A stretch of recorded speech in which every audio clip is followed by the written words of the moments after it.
कधीच नाही चुकणार तुमचे फेवरेट टीव्ही शोज झी5 सोबत, तेही एकदम फ्री।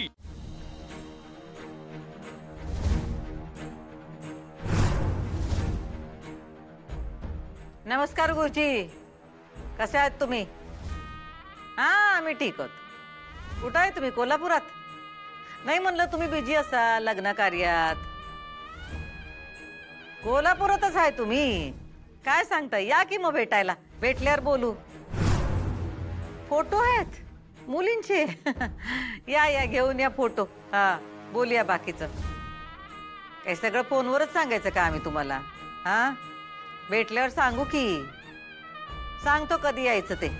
हा,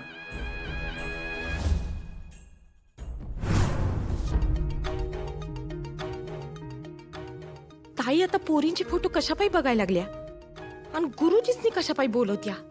काय चाललं का हिच्या डोसक्यात?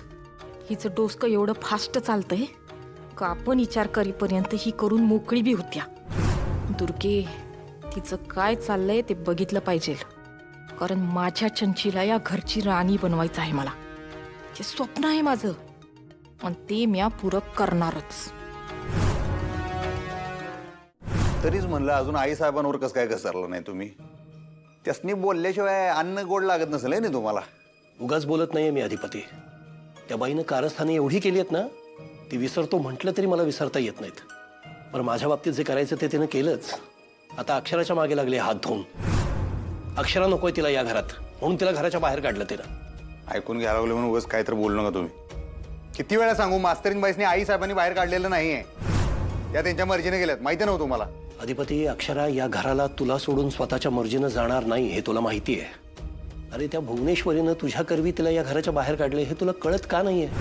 अधिपती, अजून सुद्धा वेळ गेलेली नाहीये। स्वतःच्या डोक्याने विचार कर जरा। तुझ्या स्वतःच्या संसाराचा विचार कर आणि अक्षराला परत घेऊन ये। आमच्या संसाराचं काय करायचं की नाही आमचं आम्ही बघून घेऊ, तुम्ही पडू नका त्याच्यात। पडणार? बाप आहे मी तुझा, मी जन्म दिलाय तुला।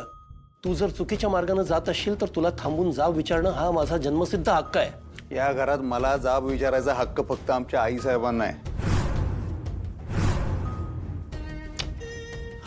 आई साहेब ते ऐकून ऐकून आम्हाला कंटाळा आला। तुला आई साहेब करून कंटाळा येत नाही का रे? सोड ना हे, सोड।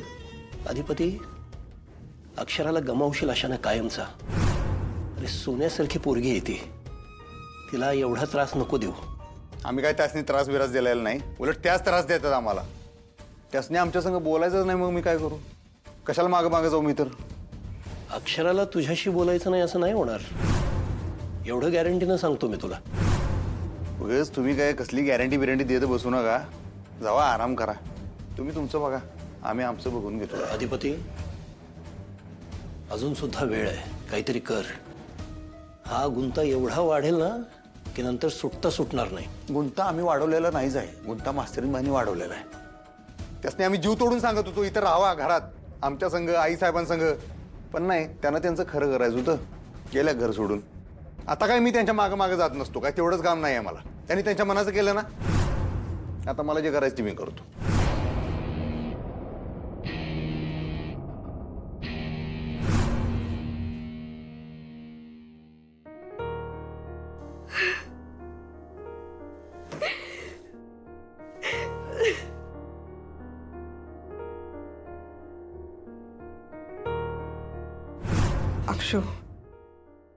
अक्षू ऐक ना, रडू नकोस ना ग।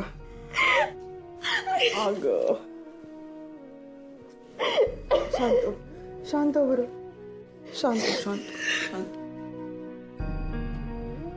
आई मी कशी शांत हो सांग मला? तू ऐकलंस ना बाबा काय बोलून गेले ते? नको घेऊस त्यांचं एवढं मनावर, ते सोडून दे सगळं त्यांचं बोलणं। अगं पण बोललेच का असं? त्या घरापासून स्वतःला तोड म्हणजे असं कसं करू मी आई? अगं माझं सासर आहे, ते माझी माणसं आहेत तिथे, माझा नवरा आहे आई, अधिपती आहेत तिथे। मी त्या घरामध्ये लग्न करून गेले, ते काय संसार मोडण्यासाठी नाही आई। अधिपतींपासून दूर राहण्याचा विचार माझ्या मनात येऊच नाही शकत। मी असा विचारच नाही करू शकत आई। आणि तूच म्हणतेस ना मला की एकदा कुठलं नातं स्वीकारलं की ते शेवटपर्यंत निभवायचं असतं, कितीही चढ उतार आले तरी त्यांना सामोरं जायचं असतं, एकत्रपणे सामोरं जायचं असतं। ए बघ, आता ही परिस्थिती बदलली आहे ना अक्षरा, पूर्वीसारखी नाही ना परिस्थिती, म्हणून बोलले ग ते. अगं पण ही परिस्थिती सुद्धा बदलेल ना आई. मला सांग, जसं सुख फार काळ टिकत नाही तसं दुःखही नाही टिकणार, आणि हे दिवस पण जातील. आई, एकच आयुष्य आहे, आणि हे आयुष्य मला अधिपतींबरोबर, माझ्या बाळाबरोबर मला आनंदात घालवायचं. यामध्ये काय चुकलं माझं? हो ग अक्षू, मला कळतंय तुझं काय म्हणणं आहे ना, ते खरंच कळतंय मला. अगं पण मी जे म्हणते ते बाबांना का कळत नाहीये? आणि आज काय झालं होतं त्यांना? ते अचानक एवढे का चिडले? मी त्यांचा राग समजू शकते आई, पण असं झालं काय अचानक? त्यांनी मला नातं का तोडायला सांगितलं? त्यांनी मला नातं का तोडायला सांगितलं? हा ग, ते रागाच्या भरात बोलले अक्षू. नको ना तू एवढा त्याचा विचार करूस. काय ना, आपल्या पोरीला एवढा त्रास होतोय, नाही सहन होते त्यांना. ए बघ, त्यांना ना सतत असं वाटतंय की हे जे काय सगळं झालंय ते त्यांच्या चुकीमुळे झालंय, आणि त्याचा त्रास होतोय त्यांना. खरं सांगू का अक्षरा, तुमचं हे जे काही भांडण झालंय ना, त्याचा त्यांना जास्त त्रास होतोय, म्हणून बोलतायत ते. आणि त्यांना असं वाटतंय की मी तुझा त्रास कमी कसा करू शकतो, हो की नाही? म्हणजे वाटतं ना असं, पण नाही होते तो त्रास कमी, म्हणून चिडचिड करतायत ते. भाई, आम्ही काय आयुष्यभर असे वेगळे नाही राहणार आहोत. भांडण झालंय ते मिटेल, मला खात्री आहे. थोडा वेळ द्यावा लागेल फक्त सगळ्यासाठी. असं रागाच्या भरात बाबा म्हणतात तसं मी नाही घेऊ शकत निर्णय. आणि बघ, मला ज्याची भीती होती तेच झालं शेवटी.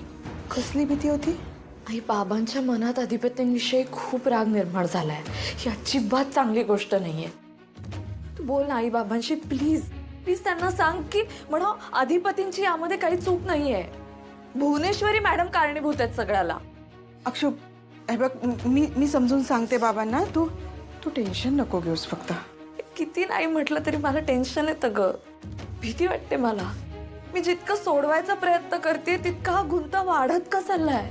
अक्षरा, ऐक ऐक ऐक, हे बघ, सगळं ठीक होईल. तू अजिबात काळजी करू नकोस. मी बोलते ना बाबांशी. हा आई,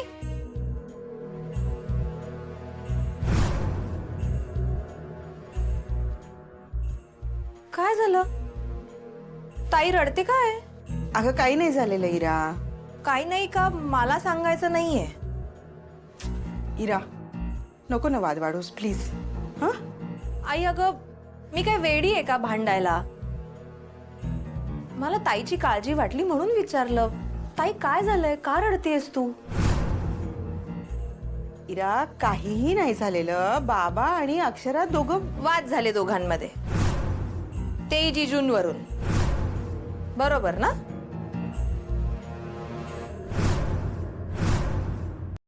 अधिपतींवरूनच वाद झाले ना तुमच्या दोघांमध्ये? दुसरा विषय कुठे आहे आपल्या घरामध्ये, नाही का? साहजिकच आहे सगळं. ताई, अगं तू आमचं का नाही ऐकत? त्यांच्या प्लीज मागे मागे जाऊ नकोस, आणि एकदाचा काय तो विषय बंद कर. कसं आहे, तू ना अधिपतींचं नाव सतत जपत असतेस ना, म्हणून बाबांना त्रास होतो. आणि बाबांना त्रास झालेला मला नाही बघवत अगं. ताई, अगं तू किती स्वार्थी आहेस. तू आई बाबांच्या तब्येतीचा एकदा विचार करशील का नाही? इरा, बस कर, खूप बोललीयस. आई, अगं मी तुमच्यासाठी बोलतीये, आणि तू मलाच का ओरडतीयस? हे बघ, आम्ही दोघी ठीक आहोत, काही झालेलं नाही आम्हाला. हा, आणि मोठी बहीण आहे ती तुझी. झी 5 ॲप डाउनलोड करा आणि पहा सर्व एपिसोड्स एकदम फ्री.